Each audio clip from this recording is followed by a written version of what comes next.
in this kind of test, you are considering two populations. You want to test if a population is the same as the other population, like what was discussed in the previous meeting about control and exposed and control. So that's a kind of two population thing.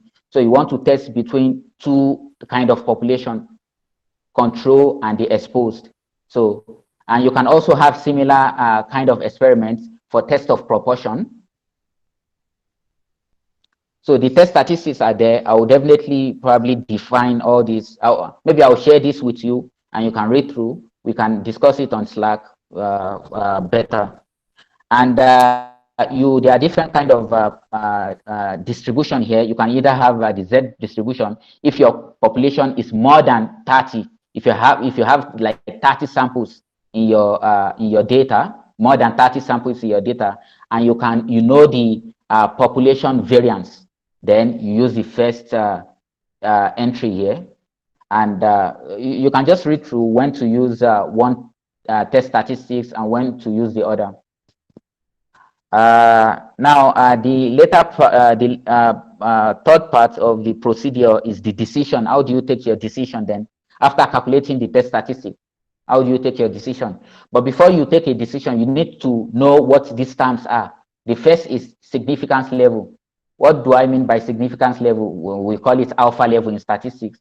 So significant level is the probability of your data given the null hypothesis. You'd already define your null hypothesis, H naught, like the population mean is this. Then you want to test, given the data, what is the probability, given your data, what is the probability of your data? The significance level is the level at which you are confident that your experiment is good. So the significant level can either be 5%, 1%, 10%. You define your significant level at the very start of the experiment. So if you want your significant level to be like 5%, so you want to say like you are 95% confident that this experiment is right. So you want to say maybe you are 95% confident if your significant level is 5. And if it is maybe 1, then you want to say maybe it is 99%. You want to say you are 99% confident that your experiment is right. So the p-value is what I mixed earlier. It is the probability of your data given your null hypothesis. So you don't have to calculate this yourself by hand. There are many packages in Python whereby it outputs the p-value for you, and this p-value is what you would use to take your decision. You compare your p-value and alpha level. I will talk about that in the next slide. So critical region and confidence region.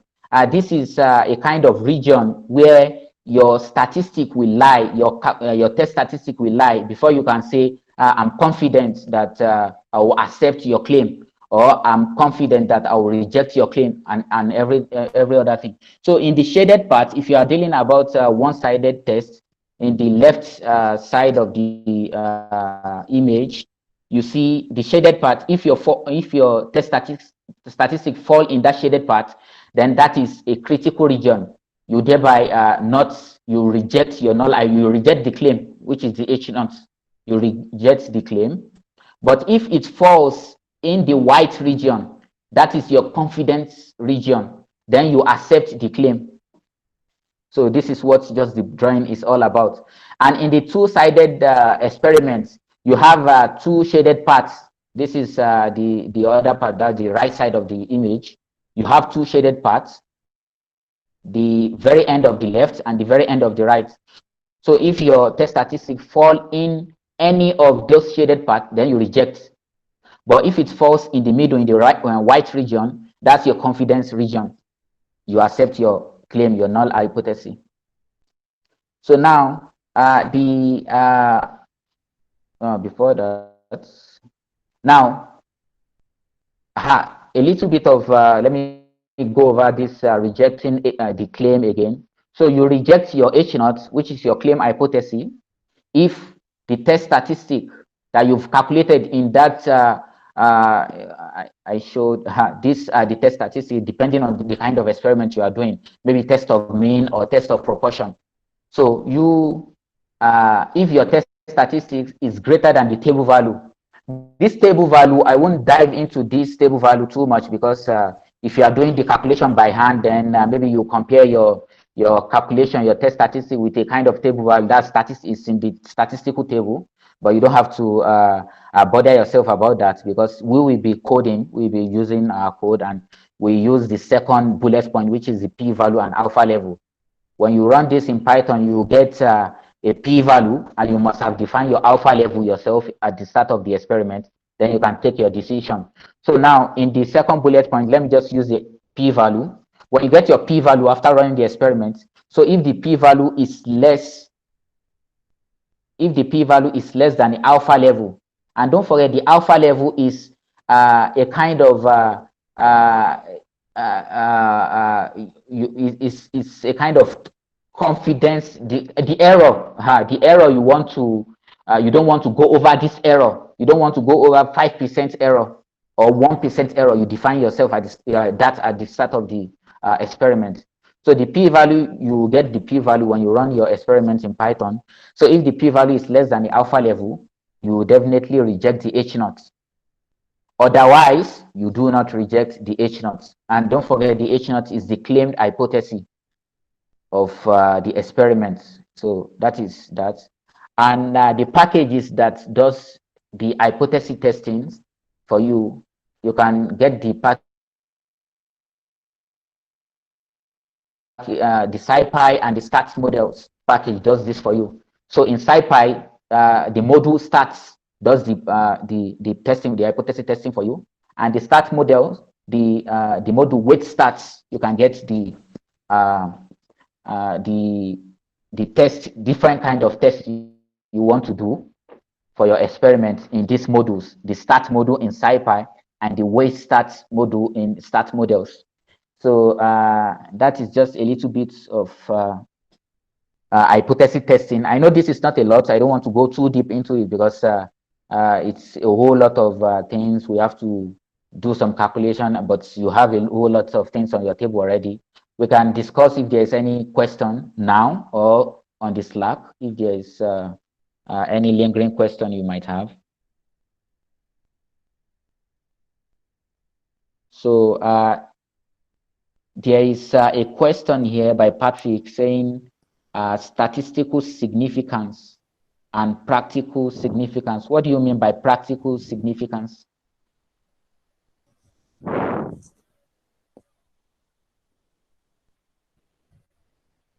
Yeah, Patrick.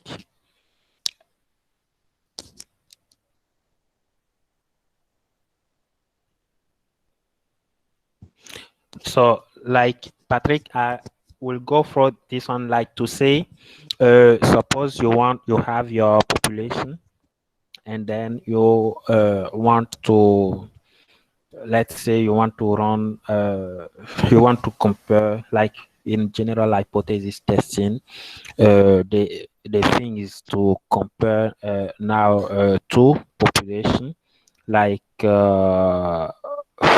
yeah, the two population, like based on a metric. Yeah, so the metric could just be anything. Continue. I think it is create whatever you want, but the metric that you need a metric, and then you want to compare your population on this metric. So, like, if you want to compare your population on this metric, that means that if individual in this population will actually have a value, it corresponding value for this metric. So now once your population are feeling like each individual in the population actually have its value for this metric, what you can do is to run a basic descriptive analysis to say, yes, I have a population A and I have a population B. And then if I want to aggregate, let's say, compute the average of the metric Yeah, let's compute the average of the metric for the two population, for both population A and B. And then if you compute the average, then you will get some value. You will get two value to be focused because you have two population. If you have three or more population, you will get more value. So you will compare now your true value. So if you compare your true value, you will see that is greater than the second one. Both are equal. Like so, all time you compare, you will get the result like some value are less than some other, or just both are equal, or like depending on the result you get now, you can say yes, this using this metric, this population is just performing better than this population. Yeah. So the whole things of general hypothesis is here. So like is there like you compare the metric, you compare the population using the metric, and you get you because here you use descriptive approach to get the comparison, to make the comparison, because you already have the data for all the individual in your population. So you just aggregate using the average function, and you will get the data and you compare. So like I don't know if this one is what you are calling practical significant practical what do you say? I don't statistical significance versus practical significance. So if you get some difference, you will like let's say you will just make sure that you are defining a threshold, and you say, yeah, if I get the I will compute, I will aggregate the data using the average function for both population on this metric, and if I get the difference in absolute value between those two value equal to a threshold, or just like more than a threshold, then I will say there is a significant difference between those two populations. I don't know if this is what you are calling practical significance, but the whole things in general hypothesis testing involve error, because like error, the type 1 error is just related to the significance level. So like yes, you want to perform the same comparison between the two populations, but the thing is that you don't have the possibility, or it's very expensive to get the data for the world population. So like all the population, imagine for example you have two population, and one each of them is about 100 million in terms of size. So then it's become very expensive to get all the data, and then you have to sample. So that's what Yami was discussing about, how to optimize, how to know.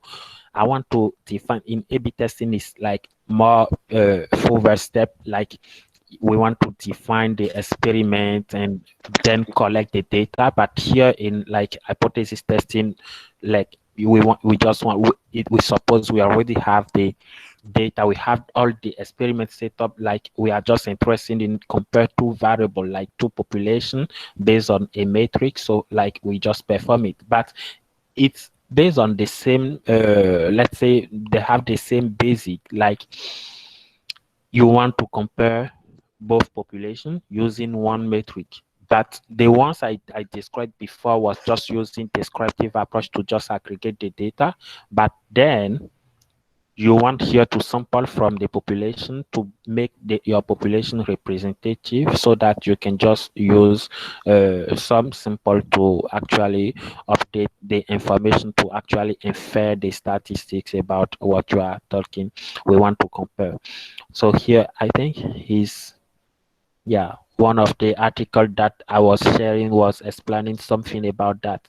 So the fact that H1 is statistically significant does not mean it is significant for the business to make a business decision or reject. Yeah, okay. So from what I understand, Patrick is the real value on the and analysis to the business, not the size of which is. Oh, okay. So I get the things, like he is not really talking about the p-value. Yeah, so like when you are performing a statistical hypothesis testing, like we used to base on the p-value. Last week we was talking about Bayesian, but in frequentist approach we used to base on the p-value to actually decide if the impacts we are looking for is actually significant or not based on the value of the p. Like in more of the cases, like the default value is 5%. So if your p value is actually less than the 5%, like your p-value is under 0.005, then you will just say, yes, I will reject the null hypothesis, and I will conclude that there is a significant difference between the two populations when I compare the metric. Yes, but in business context, yes, it's not the same. Like that's what you are talking about, right, Patrick? Yeah. So so I understand that. So this is just like look at this like a general overview, an overview about the hypothesis testing framework, like exactly like what we did with Mustafa in the pre-assessment week before we start the training. So I was like willing to give this tutorial because it's good to understand the things from the beginning. So this week we are more dealing with A/B testing, which is like similar but more like more detailed. Like this one is really like coming from the experiment, how to organize the experiment, how to collect the data, and then we analyze the data using classical A/B testing, and then sequential A/B testing, and then machine learning. And then before we have just statistical analysis method. We don't care. We didn't really care about the how we collect the data, how we design the experiment to get the data. So this is the focus point of this week, and that's why I wanted to start from the beginning, like the hypothesis testing behind, and then looking at the statistics. So in hypothesis testing, we used to take decision based on the probability value. In A/B testing, yes, when we analyze the data, yes, here also we will take the decision based on the probability value. So I need you to get the main idea behind in terms of statistics. So that's why I wanted Usman to just refresh about the techniques. Yeah, and so we had some internet issue, but this is nothing. I think I will share the presentation of Usman into this folder, and also I invite you to ask question on the Slack channel. If you ask any question, I think this is a good starting point for any discussion. So I think ask question. If people have some resources to share them. If you can also answer the question, just answer. And we are also here to answer. Yeah. So any question? Yeah. I think there's a question about. Oh, okay, you can yes, I have a question. Yeah, go. Ilekura, yeah. Yeah, Patrick, go. So I think someone was asking a question, right? Yeah, I saw a question about significance. Okay. Okay. So I think with that we are just gonna end this tutorial time, and I will share. Hello, I think there is someone talking. Okay. Someone is talking. You can come on, please. Yes, Ido, just come on. Yeah, Patrick, just type your question in the chatting. Hello? But yeah, hello. Hello. Yeah, hello. We can hear you. Just come on. Okay. Yeah. Yeah, just talk. Yeah. Okay. Yeah. So basically, does it mean that this statistical question, or is there a way we can use Bayesian to actually quantify hypothesis testing, or are we only using frequentist approach? And is this a frequentist approach? how to get. I don't know. Because it looks like a No, I frequentist think for this approach. week, I don't know if my question is clear. I didn't get the question like more clear. Yeah. Can you type the question, please? Hello? I think he's saying if there Okay, is, my question is this. My question is this. Is this a frequentist? Is this Yeah. Okay, Usman, did you get? okay? yes, yes, yes, this is a frequentist approach. Yeah, this is a frequentist approach because we are not using Bayesian. We are not talking about Okay. posterior. We are just using frequent like a likelihood to estimate. We are not, yeah. So it's a frequentist approach. So Patrick was asking which is ideal. Yeah, Wait, sorry. Is to there a base. possibility of using Bayesian to solve it? Come again, please. Okay. Okay, Is it Patrick, possible for us to the use base to base your okay, which is ideal to base our. Bayesian to solve this hypothesis question? Is it possible? Is I it don't know. possible to use? Usman, did you get the question? Hello. You are saying what? Is it possible to use what? Bayesian approach. Ah, okay, yes. I said, There is it are possible to use actually, Bayesian theory yeah, approach to there solve are this actually question? some work about Bayesian hypothesis testing, but it's somehow complicated, and I don't want to go deep into that for now. Yeah, but it's possible to use Bayesian actually to do hypothesis Okay, testing. I okay. think, yeah, it's possible to use that. The thing is that all the time now, there are a lot of work on the frequentist approach and only few work on the Bayesian approach, like you just remarked last week when solving the challenge. Yes, but definitively, the thing is that all the frequentist approach that exists today, all the frequentist method, like if you want to run like any machine learning, let's say PCA is principal component analysis to explore data, right? So there is like PCA using frequentist or PCA using Bayesian or instead of PCA, let's say logistic regression, for example. So this is about a parameter estimation. So you run a logistic regression, then you suppose in the frequentist approach, you will just use the likelihood thing. You will suppose your model parameter will not vary. So then the Bayesian approach exists, and we suppose your model parameters will just vary. So any kind of analysis of statistical analysis is just going to have its equivalent in Bayesian approach because we were just supposing parameters, model parameters was just fixed, like not with any variation, but Bayesian just come up and say there is some variation we don't know about. Yeah. Exactly.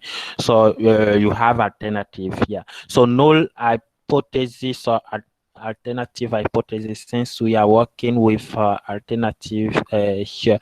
Yeah. So basically the in hypothesis testing, the calculation is by default, the calculation is based on the null hypothesis. And so that's why we have type 1 error first.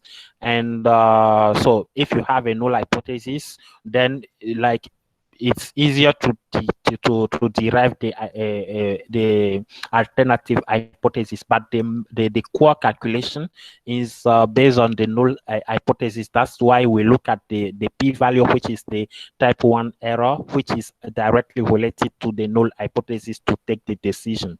So once we are not able to take the decision about the null hypothesis, which is p-value greater than 5%, then we go for the side of the alternative hypothesis. Yeah. So if not, the core things is like, yeah, more based on the null hypothesis. So we formulate the null hypothesis, and then directly there is an alternative hypothesis, but we check about the null hypothesis, and when we are not able to take the decision, then yeah, we affect the decision to the alternative hypothesis. Yeah, can continue make okay. Are we going to have a session where we go through the classical versus sequential and machine learning to, yeah, Yeah, exactly. So for tomorrow, for example, I think Abebo will be running the sequential hypothesis testing.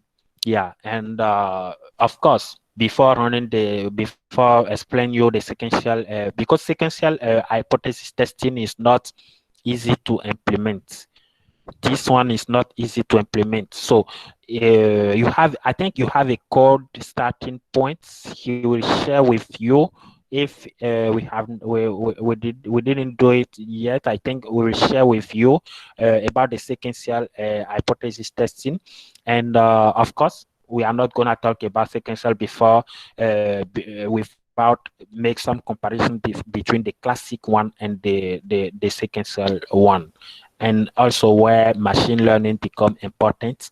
Yeah, all those things will be highlighted, and I think starting from tomorrow with Abipo tutorial, yeah, we will get the things about the difference between the classic and the sequential.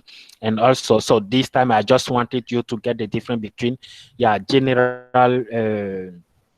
hypothesis testing and A/B testing things. So tomorrow also you are just gonna have a tutorial on that.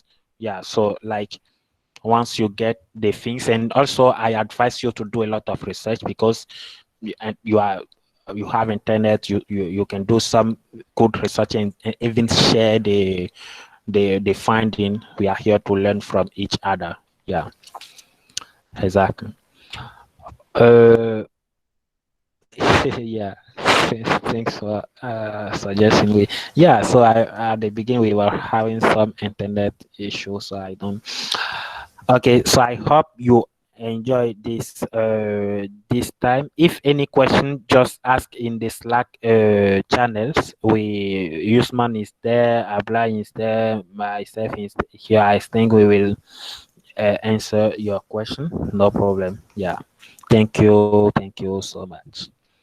So I will stop the recording and then leave in. I hope you are also reading